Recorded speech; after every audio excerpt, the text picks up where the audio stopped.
Aïssa, bonsoir. Merci Oui. d'être avec nous sur le plateau. Merci. Vous êtes l'organisatrice de cette manifestation. Il est encore temps.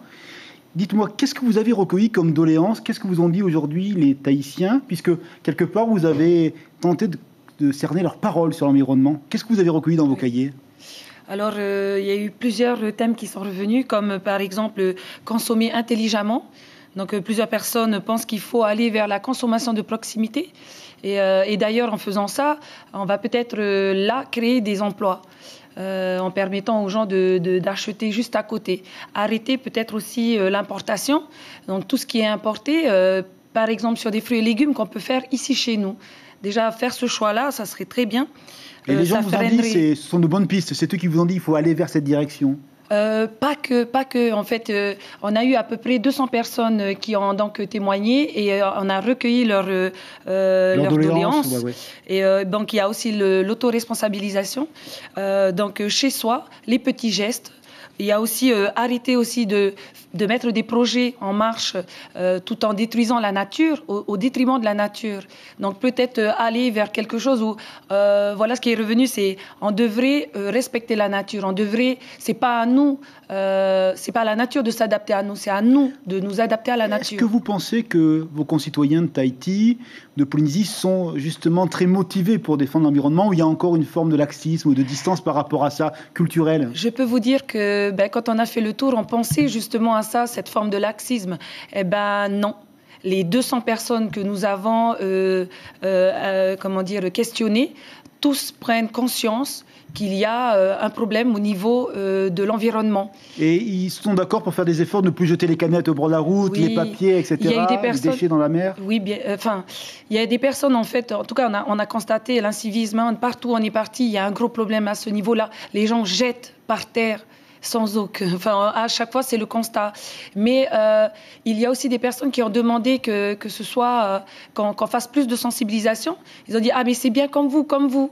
C'est très bien de faire de la sensibilisation. Mais aussi, ça commence aussi dans les écoles. Enfin, ça a déjà commencé. Mais il y a encore toutes les associations qui œuvrent, qui vont dans les écoles pour parler, par exemple, du plastique, pour parler aussi des espèces en voie de disparition, des arbres, des choses à planter. D'ailleurs, on veut aussi proposer, il y a plein de personnes qui ont de nouveaux projets, comme par exemple un enfant, un arbre, un corail, où on remet la culture. Voilà, on va aller planter le placenta. Et donc, c'est un projet qui est en train de se mettre en place. Je tiens aussi à remercier le collectif contre la porcherie, qui eux aussi ont œuvré aussi à leur niveau pour... Une petite question rapide. Est-ce que ces doléances, elles vont être transformées en un courrier au gouvernement de Polynésie en disant, ben voilà, on a vu les citoyens, ils souhaiteraient que ce soit ces axes de direction que vous entendiez? Par respect déjà pour les personnes qui ont répondu aux questions, par respect pour eux, parce qu'on leur a dit, vous inquiétez pas, on va faire remonter ça. Oui, on va l'envoyer.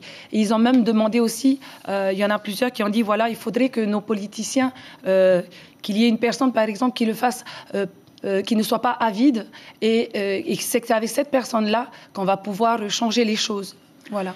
On va regarder l'hebdo de la semaine, la synthèse de ce qui s'est passé. On va parler de nucléaire, de délinquance ou encore de secteurs d'activité économique qui cherchent des salariés. On se retrouve juste après pour commenter tout ça. Ça a été préparé par Carmen Doum. Voici l'hebdo.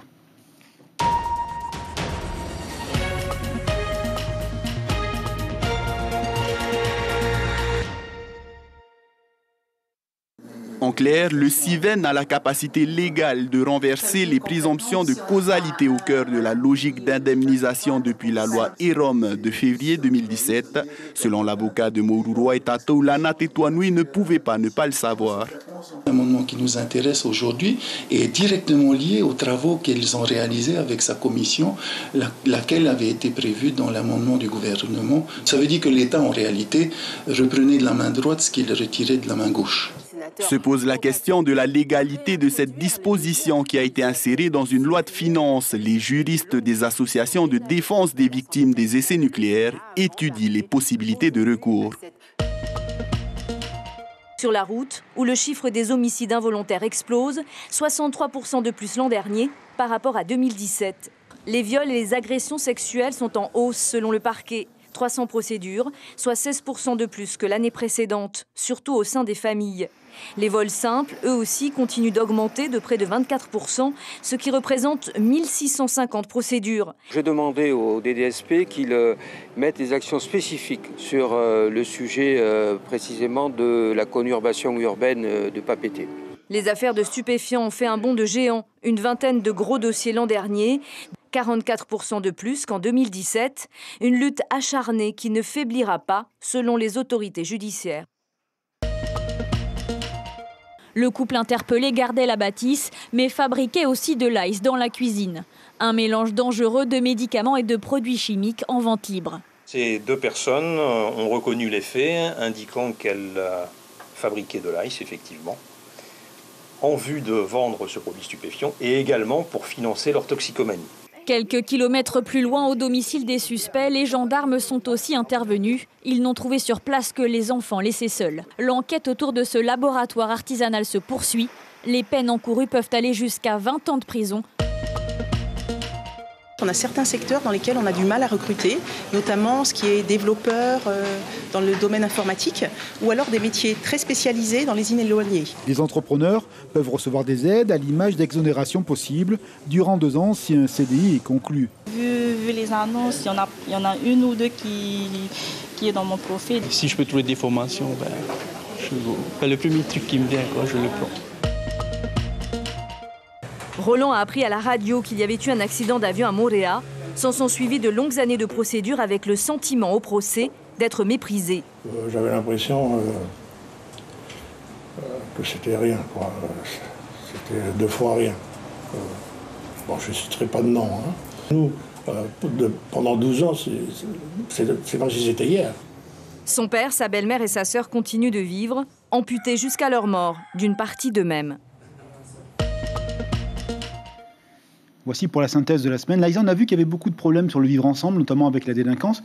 Est-ce qu'on a oublié ici la tradition, le poids, l'amour des ancêtres qui souvent était un guide tout de même dans la société traditionnelle? Oui, je pense qu'il y a eu quelque chose s'est cassé, où il y a eu une interruption en tout cas entre les anciens et nous. Ça se voit, comment est-ce qu'on traite la nature aujourd'hui.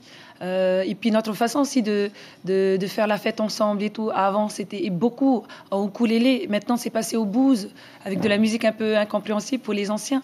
Donc oui, il y a eu quelque chose qui s'est coupé. Et je pense que la culture, en revenant à notre identité, si les jeunes savent d'où ils viennent, qui ils sont, je pense qu'ils comprendraient mieux pour savoir où aller. C'est pas un combat perdu, alors il y a encore de l'espoir par rapport à ça, cette manière justement de faire société.